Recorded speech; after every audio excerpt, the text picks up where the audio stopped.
Hi, my name's Nick, and this is the fourth day of this RimWorld game. Now, yesterday, on the 13th day, the very unlucky 13th day, um, we had a mishandled raid situation where two of my people died. Essentially, these turrets could have, actually hit the turret. These turrets would have handled the, I think, 4 pirates that turned up if I'd just let the turrets do the job. Instead, I had my turrets and I had my my 2 gunners like sitting with the turrets, firing with the turrets. They drew all the fire of the pirates, and yeah, and then my people died because people were squishier than turrets behind sandbags. So, due to that situation, I'm very tempted to just start all over again, because it's one of those kind of times when this was my first real game of RimWorld. Well, actually, first game. I'd fiddled around with world generation and character rolling, and I think that the first day of RimWorld a bit, but I'd never really dived straight in and just done things. So I learnt a lot in terms of I needed more turrets. There was a problem with, well, not a problem, but initially I had the amounts of components and steel that I started the game with. Haven't actually got any extra ones since then, but I really felt that I needed to ration my components and my steel. And then a while later I discovered that you can just dig steel out of the side of the mountain, and similarly you can just dig components out of the side of the mountain, which is pretty stupid, but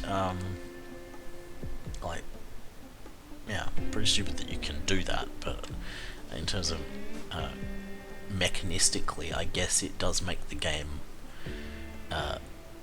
less intense, less difficult, but more fun. Like, it's one of those times when you decrease the complexity, decrease the immersion, but that means that it's not just that it becomes less difficult and there's more fun. It's more that it's like less mechanics to tackle at the very start, and thus more fun. Like, you can just get your steel and then use your steel, and so you can actually get to the actual building bit, I guess. Or maybe it doesn't actually make it more fun. Maybe we should have to smelt down iron or something and make steel. The fact that there's research in this game probably would have meant that you'd need to research all of that, and so it would have been quite some time before you got any replacement steel, so that could have made it more annoying in the early game, while I feel the emphasis in this game, from what I understand, is kind of making the colony management very a much more straightforward way, easy to handle UI, compared to like Dwarf Fortress, so that you can do your colony management and you can just get to the designing and architecting in a way, design your perfect base without having to grapple too much with the mechanics, and that the difficulty comes from a kind of ramping up of attacks, of pirate raids that get bigger and bigger, I assume, as the game goes on, and that hopefully you've built up. But yeah, anyway, due to that not understanding that I could easily get replacement steel and components at the very start when I placed down turrets, I only placed 3 turrets down. And I only placed 1 power source because I thought, oh, like I'm being really sparing with my use of my components because I might need them for things in the future. So yeah, that's what that was. And then later on, when I found that I could just dig out components and dig out steel, I didn't then go back and adjust the amount of turrets and power sources that I had. Like I should have built like another windmill or some solar panels or something anyway to bolster my thing, so I didn't have to. I mean, it was fine leaving my turrets off all the time, but this kind of seesawing of using the batteries was maybe not optimal. So yeah, and I've learnt the amount of food that you need, roughly. I'm not sure if I'm actually making a sustainable amount of food. I think I am. I think this amount of berries, and rice and corn has been actually pretty good as well. Well, very good. Rice and corn really last. Oh, why is there steel there? Where's my corn? Or is it just not gathered? Oh, it hasn't even matured for the first time yet. So yeah, I think I've learnt some things. I think I've learnt what skills are actually very useful and which ones aren't actually as important as you might think. I think that construction, like, really you do need someone who's good at. I mean, I did have someone who's good at construction, but I think that construction is a lot more important than the growing or the mining. Crafting, when we actually got to it and did some crafting, that took a long time to craft just some pants for the colonist who was missing pants, who's now dead. So maybe high level crafting is important, and also crafting is something that the quality actually varies depending on the skill level, while the structures don't actually really vary based on the skill level, which I guess means that you don't really need someone skilled in construction, you just need a dedicated builder to keep on building things. Shooting is overvalued. I think I overvalued the shooting. I thought I definitely needed someone who could shoot guns to defend, and as we've discovered yesterday, guns to defend is not a good strategy at all. Using the turrets to defend and then having the person who has the shooting skill is basically a hunter and a last line of defense, not a front line defense warrior. That's really an important lesson I learned from yesterday's fiasco. Shall I send... who's my last remaining talking person? This random person that turned up and was being chased by pirates who then brought doom upon my house. Let's see what trading's like. While this a group of Indians turned up, what natives? What is the term for them? A tribe. A tribe turned up, and apparently are going to trade with me. If my person even gets here. What's Slowpoke? I've learnt that capybara are really bad at keeping themselves alive. Learnt the importance of fire breaks, and how good wood is. Okay, now what do we have, and what can we give them? We have a lot of potatoes. Or do they have the potatoes? Oh no, that's our potatoes. So they've got a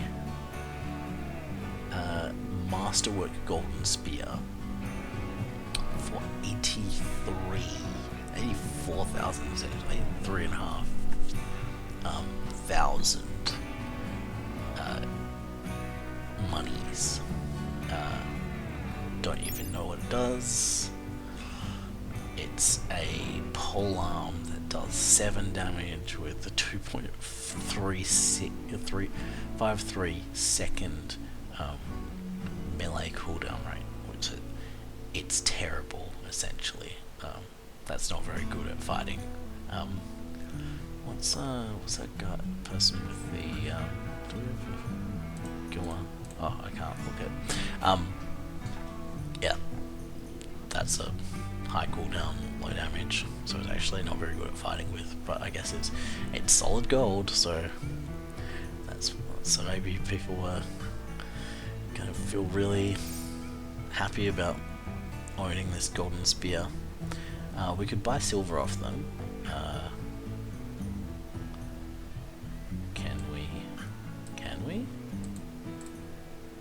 Oh, silver is the money in this situation, maybe.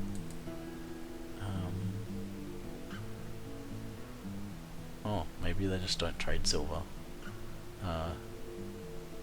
Oh yeah, it's commodity currency. Okay, yeah. So that is our amount of money. So how much would that cost? Yeah, okay, so silver. So that's 83,588 silver in cost. What can we sell them? Nothing much, really. And oh, we could buy pork meat off them. So we could, for instance, trade some. So we're getting 26 pork meat for 83 silver. Oh, we could just use the silver that we have here, or we could buy some stuff using stuff. Potatoes that are worth more than other potatoes. I guess these potatoes are about to go off, and so they're not worth much. How much would that get us? Oh, it has the value. Oh no, not the value. How much would that actually net us? 28 silver is how much all of those potatoes would net. Rice, hay. Okay. So if we sold everything that we own, how much net worth do we have? That's not that much.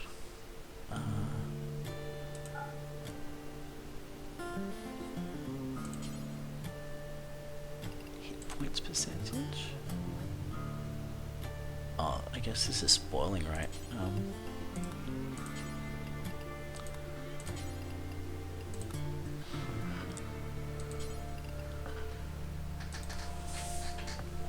Okay.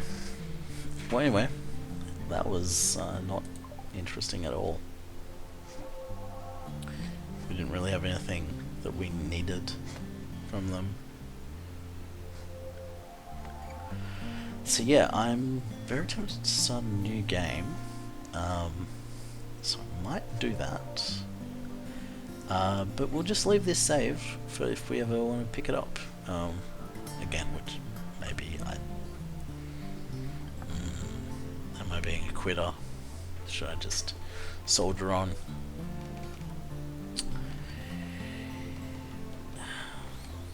Tough decisions. But anyway, maybe by next time I'll have made that decision. So I guess this video is just to discuss what I feel I've learnt in my 13 episodes, the 13 days so far.